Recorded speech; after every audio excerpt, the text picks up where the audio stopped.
welcome to the New York-Presbyterian Hudson Valley Hospital's Teaching Kitchen. My name is Emily, and today I'm going to be teaching you how to make miso glazed eggplant. So this is really simple, super tasty, and I'm going to show you how to make it.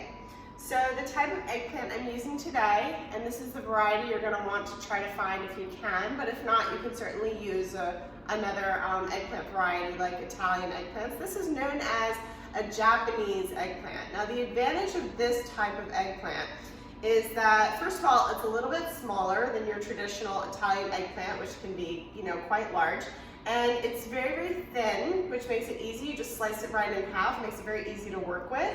And then finally, this variety of eggplant doesn't really have hardly any seeds.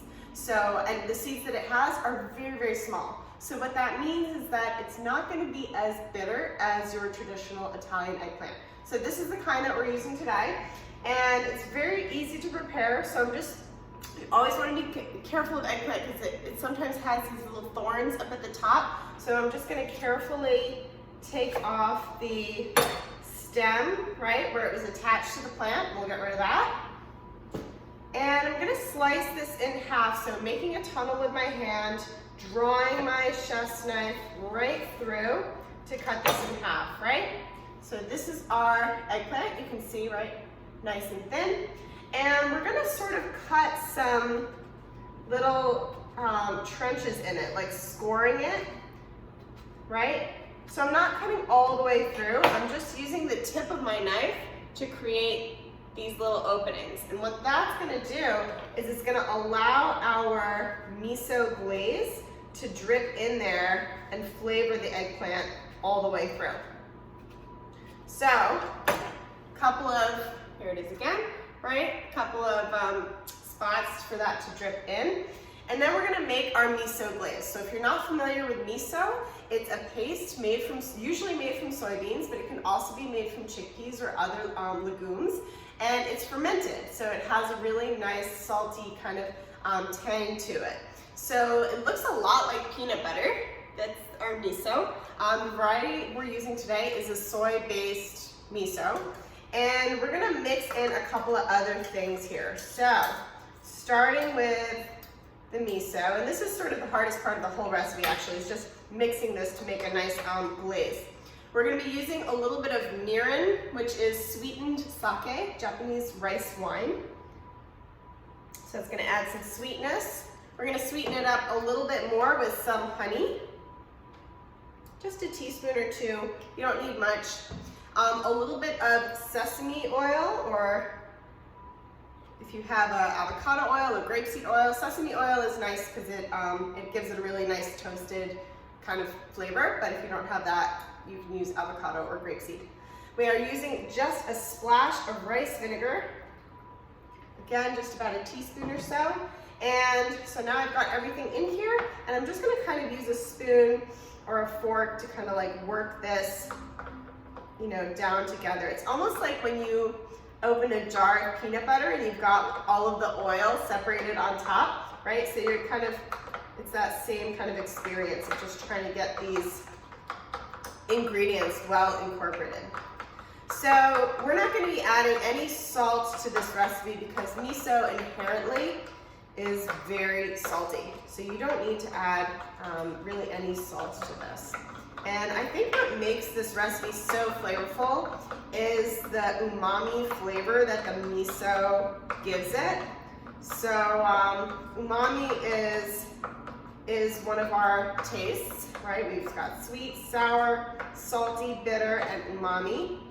And it's the flavor that is responsible for the enjoyment of meat and mushrooms and tomato paste and anchovies, olives, right? All those kind of like salty things, right?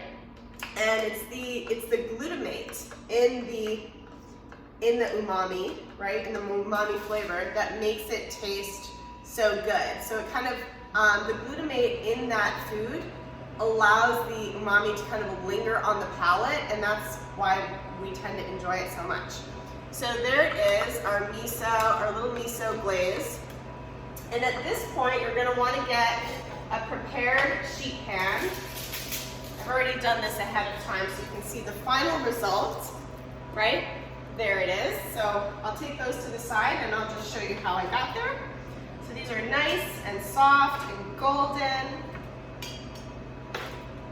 They smell amazing. Wow. Okay, so how do we get there? We put this eggplant on a parchment-lined piece of paper, parchment paper on a sheet pan, right?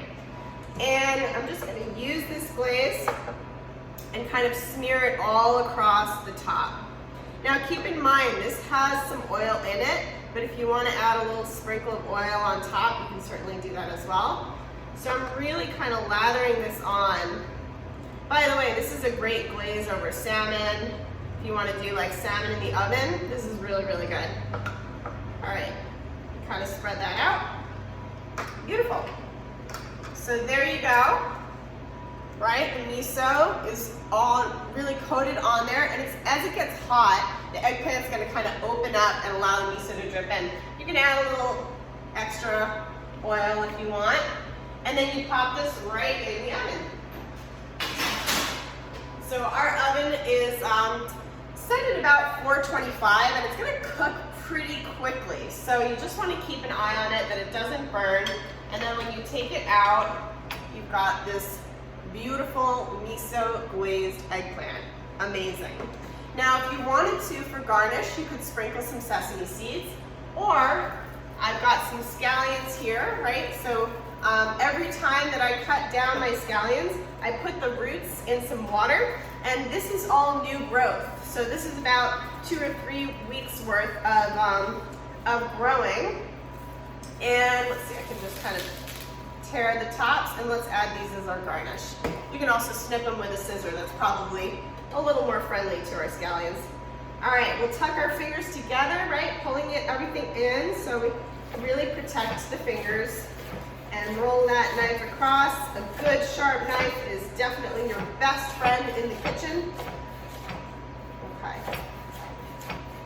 And this can be our garnish and also add really nice flavor to this dish as well. Scallions and miso are, traditionally very good friends. So there's some scallions, can kind of sprinkle those on top for some flavor.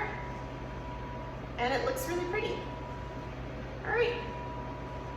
So there you have it, our miso glazed eggplant. I hope you'll give this recipe a try. As you can see, it's really quick and easy. It doesn't require any soaking of the eggplant or any salting of the eggplant. If you're using Japanese eggplants, they are not as bitter as the Italian eggplants, so feel free to give it a try. Thank you.